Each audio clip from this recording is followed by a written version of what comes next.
नमस्कार दोस्तों, मैं शिवम कुमार विवेक आप सभी का स्वागत करता हूं आपके अपने चैनल SKV क्लासेज में। जैसा कि आप सभी को पता है कि बीपीएससी का एग्जाम निकट है, उसी को ध्यान में रखते हुए हमने बिहार का एक सीरीज स्टार्ट किया है, अर्थात प्राचीन बिहार, मध्ययुगीन बिहार और आधुनिक बिहार के बारे में विशेष अध्ययन करेंगे। वैसे पॉइंट्स पे ज्यादा फोकस करेंगे जो एग्जाम के दृष्टिकोण से बहुत ही ज्यादा महत्वपूर्ण होने वाले हैं। जैसा कि आप सभी को पता है कि प्राचीन बिहार का पहला वीडियो अपलोड कर दिया गया है। उसके आगे जो हम लोग महाजनपद पढ़ने वाले हैं, जैसा कि आपको पता है इस पूरे भारतवर्ष में प्राचीन बिहार अर्थात प्राचीन भारत के अंतर्गत भी बिहार का एक भाग है और प्राचीन भारत के अंतर्गत 16 महाजनपद हुआ करते थे। उस 16 महाजनपद में 3 महाजनपद जो बिहार से संबंधित थे और विशेषकर प्रश्न जो हैं हमारे बिहार से ही पूछे जाएंगे, तो उसी को हम लोग ध्यान में रखते हुए वो तीनों महाजनपद के बारे में विशेष विश्लेषण करने का कोशिश करेंगे। तो आइए हम लोग स्टार्ट करते हैं। हमारा पहला टॉपिक है प्राचीन बिहार में ही 6ठी शताब्दी के पूर्व का बिहार।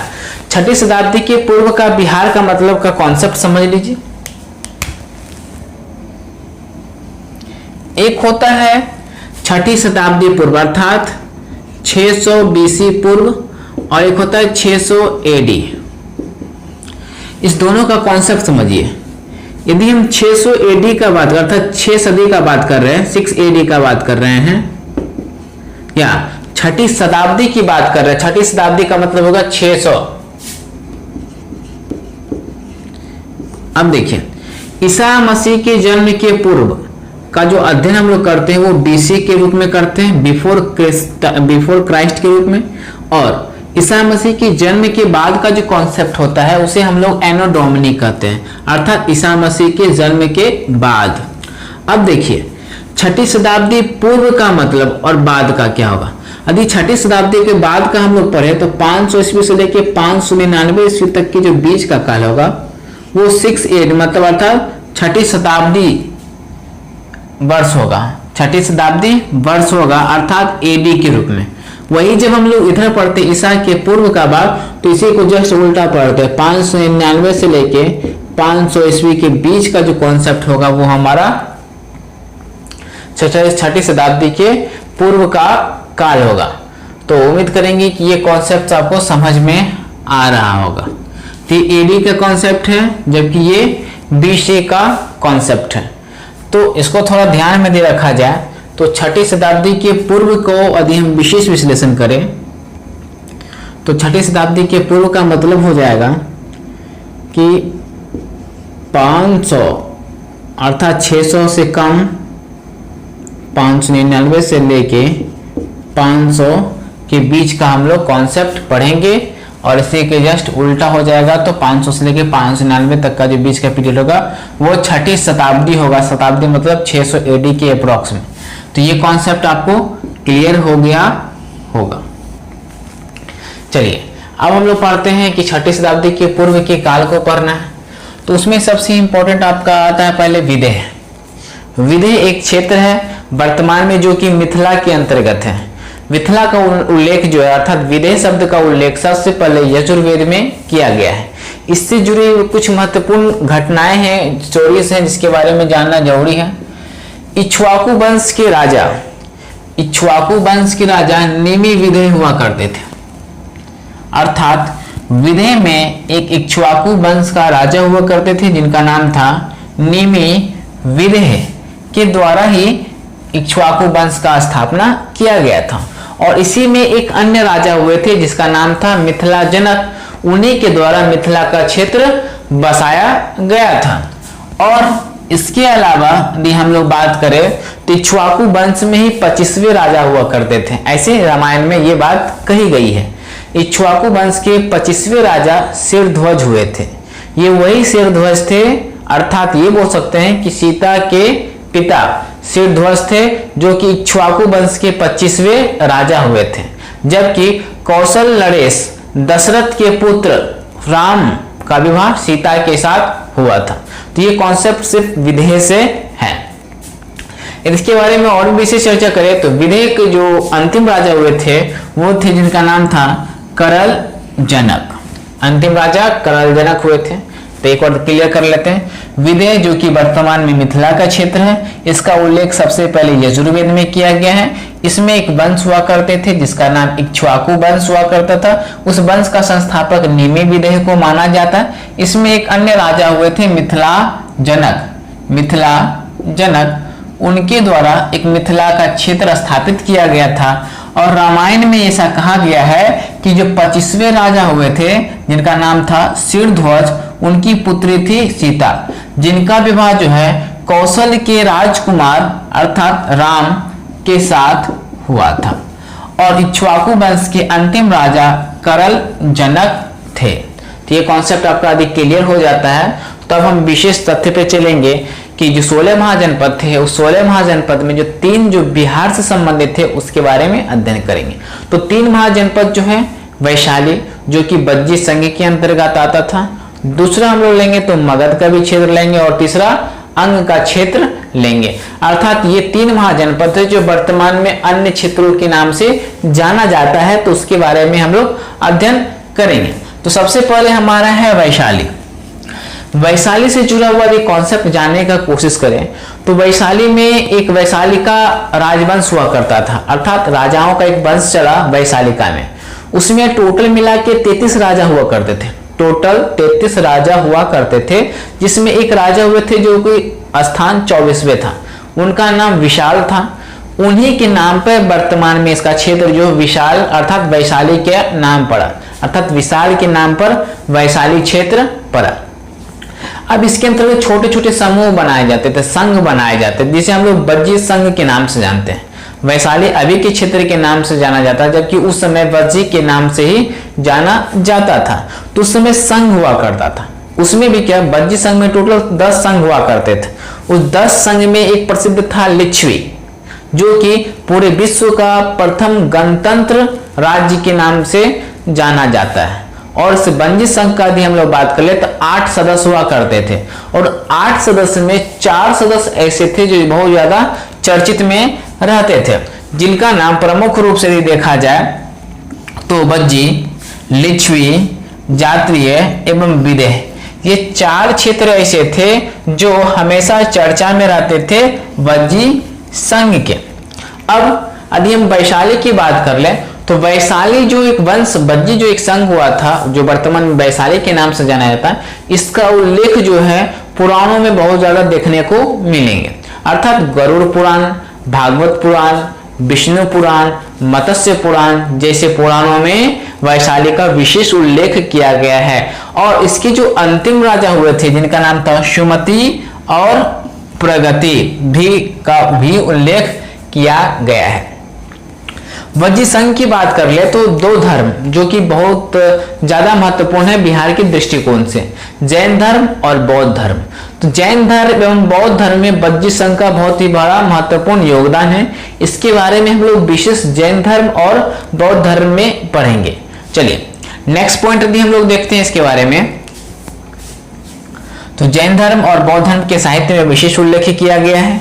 और एक इंपॉर्टेंट पॉइंट ये है कि जो मगध के एक राजा हुए करते थे, अर्थात हर्यक वंश के संस्थापक के पुत्र, अर्थात हर्यक वंश के संस्थापक बिंबिसार के पुत्र अजातशत्रु के द्वारा इस क्षेत्र पे अपना आधिपत्य जमाने का वर्चस्व स्थापित किया।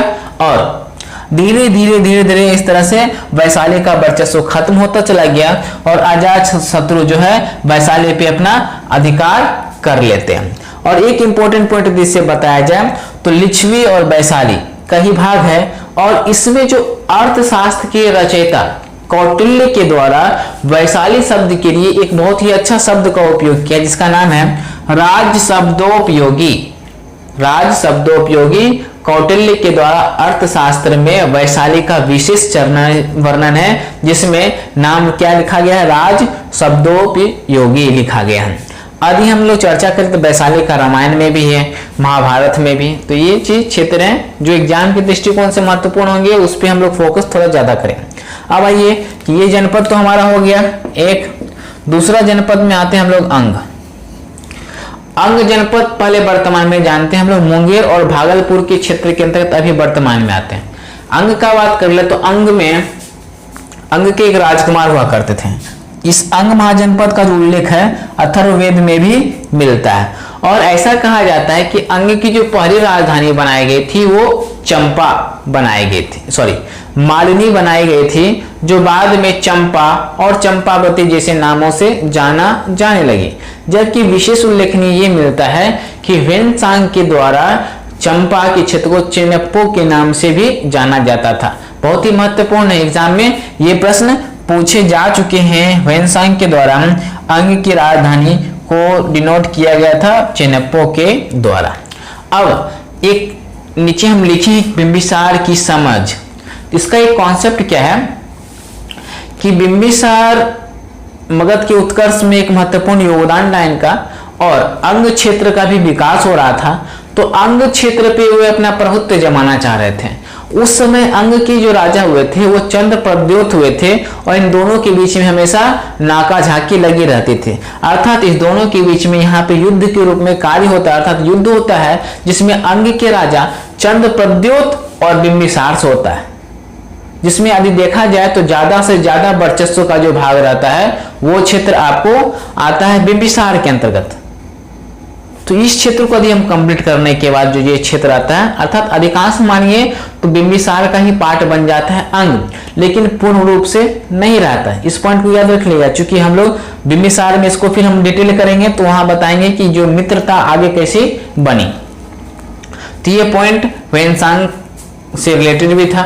अब नेक्स्ट हम लोग पढ़ते हैं अंग के बाद मगध का उत्कर्ष। मगध के उत्कर्ष के बारे में यदि हम लोग जानने का कोशिश करें तो एक पॉइंट देखने को मिलेगा कि मगध का जो उल्लेख किया गया है अथर्ववेद में भी किया गया, जो कि सबसे नवीन वेद है, और महाभारत में भी कहा गया है। यदि हम वैदिक साहित्य की बात कर ले तो मगध के लिए वैदिक साहित्य में पतित शब्द का प्रयोग किया गया। पतित शब्द का प्रयोग किया वैदिक साहित्य में।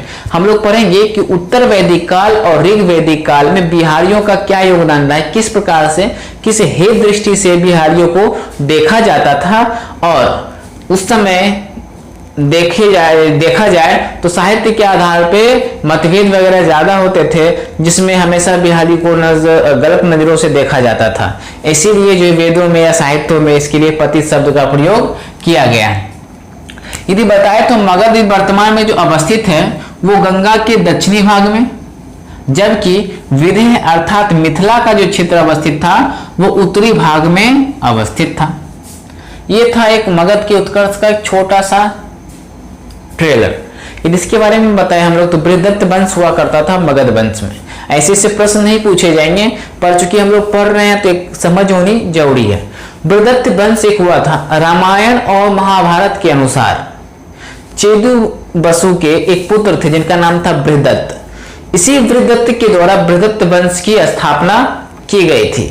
और दूसरा इंपॉर्टेंट पॉइंट, इसी में एक प्रतापी राजा हुए थे जिसका नाम था जरासंध। जरासंध जो है राजा कंस अर्थात मथुरा के जो राजा थे कंस अपनी बहन का विवाह जरासंध से करवाते हैं। और एक इंपॉर्टेंट पॉइंट ये कि भीम और जरासंध के बीच में युद्ध होता है जिसमें जरासंध मारा जाता है। और इस वंश का सबसे अंतिम शासक रिपुंजय होता है जिसकी हत्या बिंबिसार के द्वारा कर दी जाती है। ये वही बिंबिसार है जो हर्यक वंश का संस्थापक के नाम से भी जाना जाता है। अब मगध का उत्कर्ष हो रहा है तो मगध के उत्कर्ष में बिंबिसार का स्थान प्रथम आता है। ऐसा कहा जाता है कि मगध के उत्कर्ष में इनका सबसे ज्यादा श्रेणी योगदान रहता है। यदि हम लोग वंश का बात कर ले तो मगध के बाद अर्थात मगध के उत्कर्ष के बाद जो है हर्यक वंश का उत्पत्ति होता है। हर्यक वंश के बाद हम लोग पढ़ते हैं शिशुनाग वंश। शिशुनाग वंश के बाद हम लोग पढ़ेंगे नंद वंश, और नंद वंश के बाद हम लोग पढ़ेंगे मौर्य वंश। मौर्य वंश का एग्जाम के दृष्टिकोण पीटी से भी महत्वपूर्ण है और मेन से भी महत्वपूर्ण है। तो हम लोग इसके नेक्स्ट क्लास में मौर्य से संबंधित जानकारी को देखेंगे। फिलहाल तो हम लोग देखेंगे हर्यक वंश से संबंधित बातें। हर्यक वंश के लिए हम लोग बात करें तो हर्यक वंश की स्थापना बिंबिसार के द्वारा की जाती है, और बिंबिसार को स्तृणिक के नामों से भी जाना जाता है। ये बौद्ध धर्म के प्रवर्तक रहते हैं। ये बौद्ध धर्म के प्रवर्तक रहते हैं, और ऐसा कहा जाता है कि महात्मा बुद्ध को ये बहुत से उपहार स्वरूप भी वाटिका क्षेत्र दिया करते थे। और 2-3 पॉइंट इनसे भी देखा जाए तो पूरे भारत इतिहास में ये पहले ऐसा राजा हुए थे जो अस्थाई सेना को रखे थे, जो अस्थाई सेना को रखे थे। दूसरा इंपॉर्टेंट बात यदि हम लोग कर ले इसमें हर्यक वंश से, तो इन्होंने अपने साम्राज्य का जो विस्तार किया वो वैवाहिक रूप में भी किया और युद्ध रूप में। यदि संपूर्ण रूप से यदि बात बताया जाए तो वैवाहिक रूप से अपना इन्होंने प्रचार प्रसार किया है, जिसमें लिच्छवी में चेटक की बहन चेलना से, कौशल राजा प्रसेनजित की बहन कौशला देवी से और मध्य प्रदेश के राजकुमारी क्षेमा के साथ अपना विवाह स्थापित किया। और चूंकि इन्होंने अपनी अस्थाई सेना बनाई थी इसीलिए इसे सैन्य के नाम से भी जाना जाता है। और इन्हीं की पीरियड में हाथियों का भी सेना हुआ करता था। ये पॉइंट इनसे महत्वपूर्ण है। अब देखिए, जैसा कि हम बताए थे कि अंग के क्षेत्र में बिंबिसार और चंद्रप्रद्योत के बीच में युद्ध हो जाता है और युद्ध होने के बाद अब देखिए वो जख्मी हो जाते हैं चंद्रप्रद्योत। अब क्या होता है, तो हर्यक वंश में एक चिकित्सक अर्थात वेदाचार्य रहते हैं, जिसको आयुर्वेदाचार्य बोलते हैं। जीवक नाम का एक आयुर्वेदाचार्य हर्यक वंश में थे। उनके द्वारा अंग क्षेत्र में चंद्रप्रद्योत की इलाज के लिए भेज दिया जाता है और कुछ ही समय के बाद वो ठीक हो जाते हैं, जिसके कारण से अंग के राजा चंद्रप्रद्योत और हर्यक वंश के संस्थापक बिंबिसार के बीच में घनिष्ठता अर्थात मित्रता हो जाती है।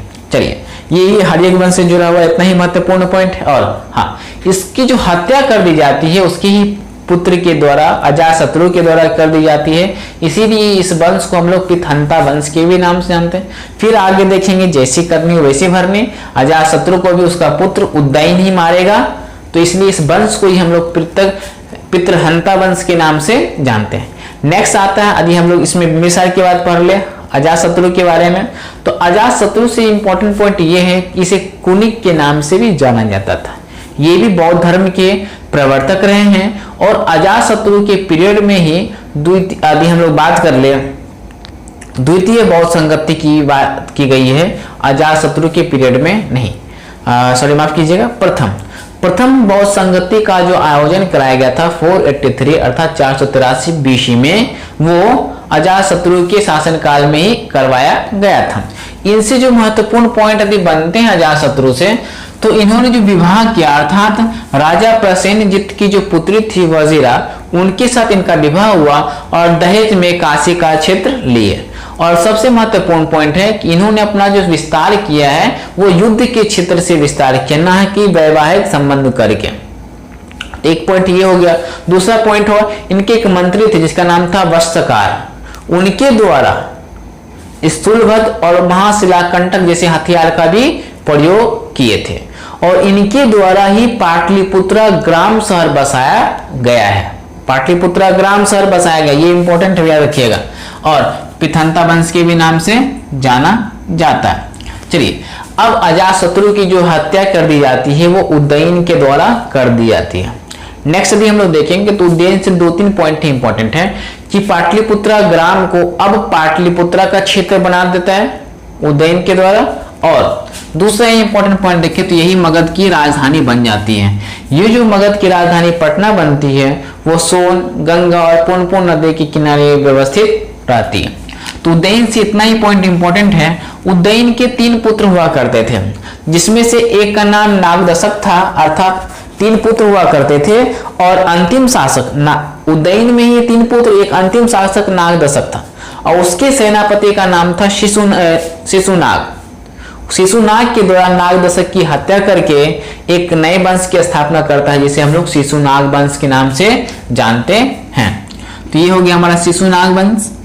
दूसरा, यदि इसका कार्यकाल देख ले तो 437 से लेके 412 बीसी के बीच होगा। दूसरा, कालाशोक, इसमें सबसे इंपॉर्टेंट जानते हैं शिशुनाग वंश में कालाशोक को। कालाशोक के बीच में ही द्वितीय बौद्ध संगति का चर्चा किया गया था, द्वितीय बौद्ध संगति कराए गए थे। देखिए, बौद्ध और जैन से प्रश्न पूछे जाते हैं, इसलिए हम लोग इसके लिए विशेष क्लास ही स्टार्ट करेंगे, बौद्ध और जैन। तो आप लोग बेफिक्र रहें, कुछ पॉइंट स्किप भी कर रहे हैं क्योंकि वैसे पॉइंट को इसमें इंक्लूड कर रहे हैं ताकि आपको नेक्स्ट में हम आगे समझाएं तो आसानी से आप समझ पाए। देखिए, एग्जाम निकालने के लिए आपको एक सही समझ होना जरूरी है। पूरा किताब पढ़ने की बिल्कुल भी आवश्यकता नहीं है। हाँ, चूंकि आप इनिशियल पीरियड में तो एक बार दो बार बुक रीडिंग कीजिए, लेकिन सच्चाई यही है कि आप पूरे पढ़ के एग्जाम को पास करने वाले नहीं हैं। आपको एक सही स्ट्रेटजी और कौन कौन से टॉपिक को पढ़ना उस हिसाब से कीजिए, तब काम होगा। क्योंकि टाइम आपके पास कम है, उसी के अकॉर्डिंग हम लोग लेके चल रहे हैं। तो सिलेक्टेड टर्म्स को पढ़ेंगे जो एग्जाम में डायरेक्ट हिट करेंगे। चलिए, ये कालाशोक की पीरियड में एक ही महत्वपूर्ण की बहुत संगति का आयोजन कराया गया था।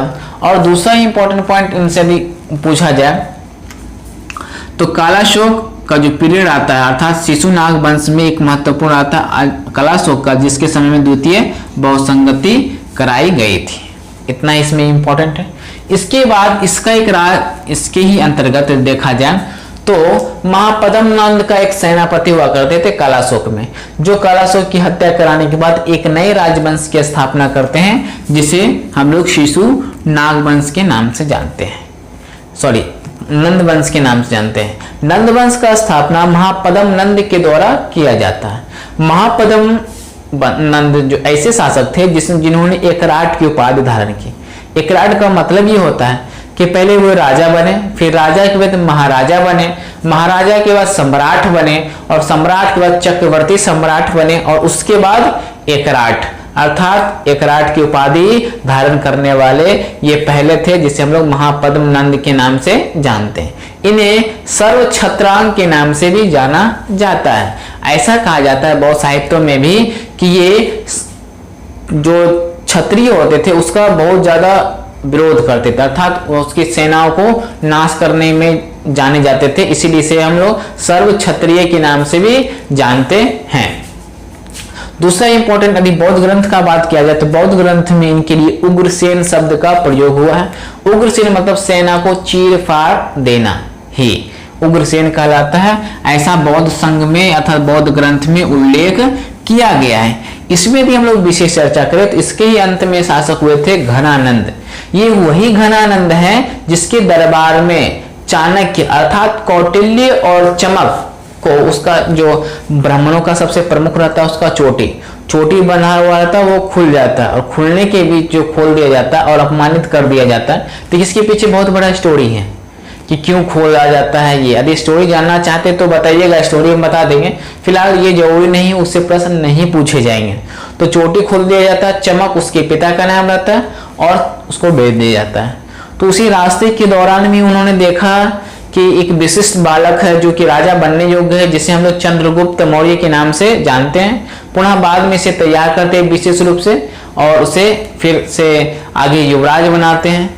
तो घनानंद के पीरियड में जो इंपॉर्टेंट है, घनानंद के पीरियड में सिकंदर आया था, और सिकंदर का बात हम लोग करें तो सेल्यूकस निकेटर राजदूत हुआ करते थे। उन्हीं के पीरियड में एक यूनानी शासक मेगास्थनीज आया था, जिनकी प्रसिद्ध पुस्तक है इंडिका, और इस इंडिका में पटना का पूरा विशेष वर्णन किया गया है, जिसके बारे में हम लोग पढ़ेंगे। तो घनानंद से पॉइंट इतना ही हम लोग रखेंगे, क्योंकि जब मौर्य वंश में स्टार्ट करेंगे हम लोग तो मौर्य वंश में चंद्रगुप्त मौर्य के बारे में पढ़ेंगे, तो उस समय हल्का हम लोग घनानंद के बारे में पढ़ेंगे, क्योंकि एग्जाम के दृष्टिकोण से ये महत्वपूर्ण बन जाते हैं। तो उम्मीद करेंगे कि हमारा यह आज का सेशन आपको पसंद आया होगा। ऐसे ही कंटिन्यू लगातार हम लोग क्लास करते रहेंगे, और इस बार एग्जाम को पास करना है अर्थात क्वालिफाई करना है, और अपना एक सीट निश्चित निर्धारित करना है। तो यदि आप लोग को स्क्रीनशॉट लेना है तो आप लोग स्क्रीनशॉट ले लीजिएगा। बाकी पसंद आया तो चैनल को सब्सक्राइब करना बिल्कुल ना भूलें, पसंद आया हो तो, और दोस्तों के साथ शेयर भी कीजिए। मिलते हैं हम लोग नेक्स्ट वीडियोस में। अभी तक के लिए धन्यवाद। स्क्रीनशॉट ले लीजिए।